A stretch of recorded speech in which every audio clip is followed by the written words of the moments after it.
ഒന്നും മിണ്ടാതെ ഒരു വാക്ക് പോലും പറയാതെ ഒരു സെയിൽ ക്ലോസ് ചെയ്യാൻ സാധിക്കുമോ? ചില സാഹചര്യങ്ങൾ സാധിക്കും. ഒരു കഥ പറയാം.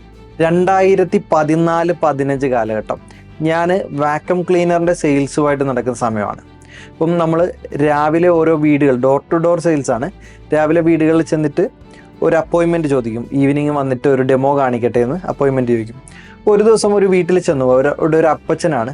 അപ്പച്ചനോട് പറഞ്ഞു, അപ്പച്ച വാക്വം ക്ലീനറിൻ്റെ ഒരു ഡെമോ കാണിക്കട്ടെ എന്ന് ഒരു അപ്പോയിൻമെൻറ്റ് ചോദിച്ചു. അപ്പം എന്താണ് ഈ ഡെമോ എന്നൊക്കെ ചോദിച്ച് മനസ്സിലാക്കിയ ശേഷം അപ്പച്ചൻ എന്നോട് പറഞ്ഞു, ഡെമോ ഒക്കെ കാണിച്ചോ, പക്ഷെ ഞാൻ ഈ പ്രോഡക്റ്റ്, ഈ വാക്വം ക്ലീനർ വാങ്ങിക്കുമെന്ന് വിചാരിക്കണ്ട. നിങ്ങൾക്ക് എന്തെങ്കിലും പോയിന്റോ മറ്റോ ഒക്കെ ഉണ്ടെങ്കിൽ കാണിച്ചോ. ഞാൻ പറഞ്ഞു ശരി അപ്പച്ച. ഈവനിങ് ഞാൻ ആ വീട്ടിലേക്ക് ചെന്നു.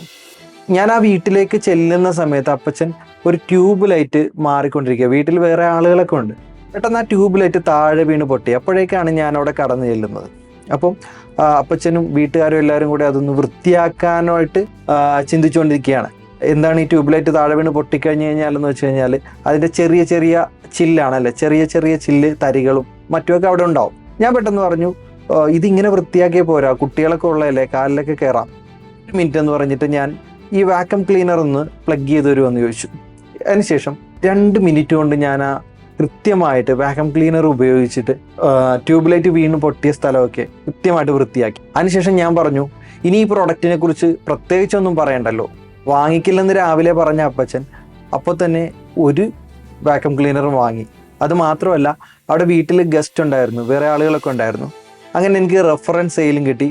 എക്സ്ട്രാ 2 റെഫറൻസ് സെയിൽ കൂടെ കിട്ടി. അപ്പോൾ കൺവെൻഷനലായിട്ട് നമ്മളെന്താ ചെയ്തിരുന്നതെന്ന് വെച്ച് കഴിഞ്ഞാൽ വാക്വം ക്ലീനറിൻ്റെ ഒരു ഡെമോ കൊടുക്കും.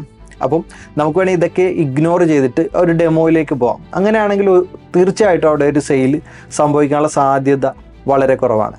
ഇവിടെ ഞാൻ ചെയ്തതെന്ന് വെച്ച് കഴിഞ്ഞാൽ ആ സിറ്റുവേഷനെ കൃത്യമായിട്ട് ഉപയോഗിച്ചു കൊണ്ടിട്ട് ആ പ്രോഡക്റ്റിൻ്റെ ബെനിഫിറ്റ് അവരിലേക്ക് ഡെലിവർ ചെയ്തു.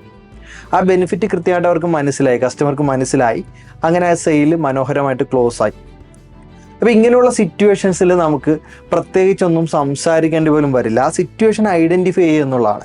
ചിലയിടത്ത് കൂടുതൽ സംസാരിക്കേണ്ടി വരും, ചിലയിടത്ത് ഒന്നും മിണ്ടിയില്ലെങ്കിലും ആ സെയിൽ വരും. കൃത്യമായിട്ട് ആ സിറ്റുവേഷൻ ഹാൻഡിൽ ചെയ്യുക എന്നുള്ളതാണ് സെയിൽസ്.